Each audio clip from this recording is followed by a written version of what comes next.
human.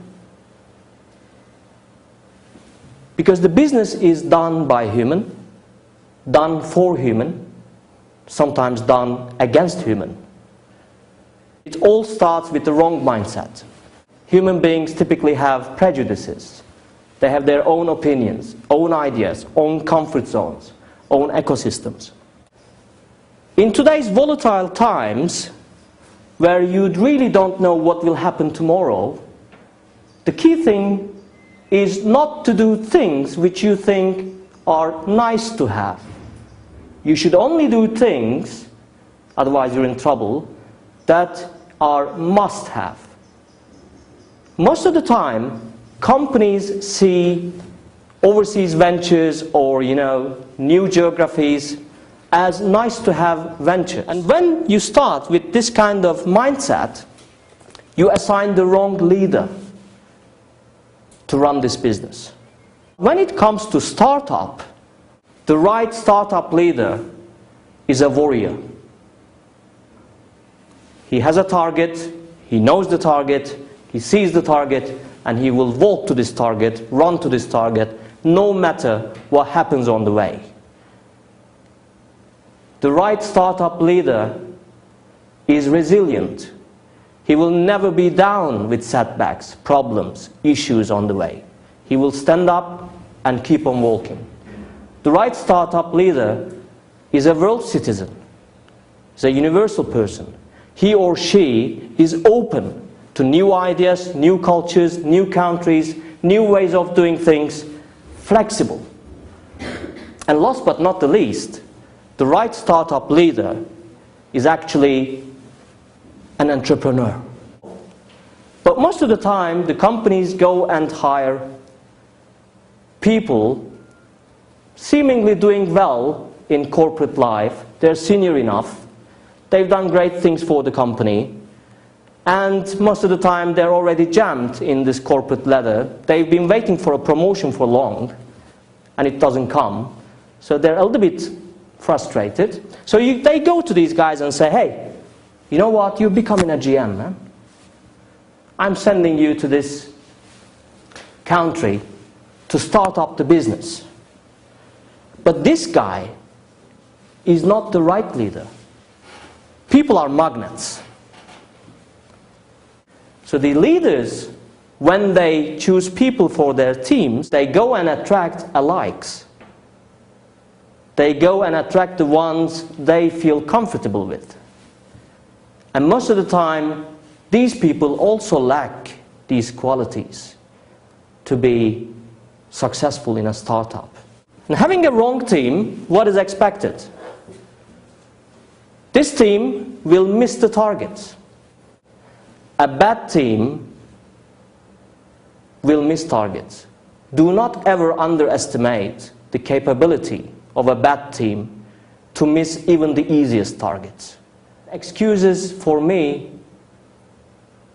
are the most poisonous things for business, especially if you're in a startup environment. Average man and woman, when it comes to creating excuses for their failures or problems, are as creative as Kafka. And they don't even need LSD or absinthe to create excuses. Because it's even a chemical reaction. When something happens and you got no freaking idea why it happened, your brain tells you to do something, but the only thing you can do is to try to find some external reason for that. And in business life especially, when people, as the bikers say, do not feel the road with their bottoms, they don't see what's coming. And when they don't see what's coming, when it comes, they have no idea why it came. But believe me, in business, if you're not into fortune-telling business, of course, there is no metaphysical reason for anything. But when people have this mindset, again, of using excuses for their failures, instead of really looking at what happened or feeling the road with their bottom, sorry for my French, they come up with stupid reasonings, and this leads them to wrong diagnosis. Can't diagnose right, you take wrong actions, because you don't really know the reason why you fail. Especially in startups, it's all about actions, because it's all about the speed of decision making. Decision making about anything: hiring, firing, marketing, sales, supply chain. You should take actions quick enough based on real, tangible data. If not, you're dead. And in our case, where we started everything wrong, inevitably you come to manipulation.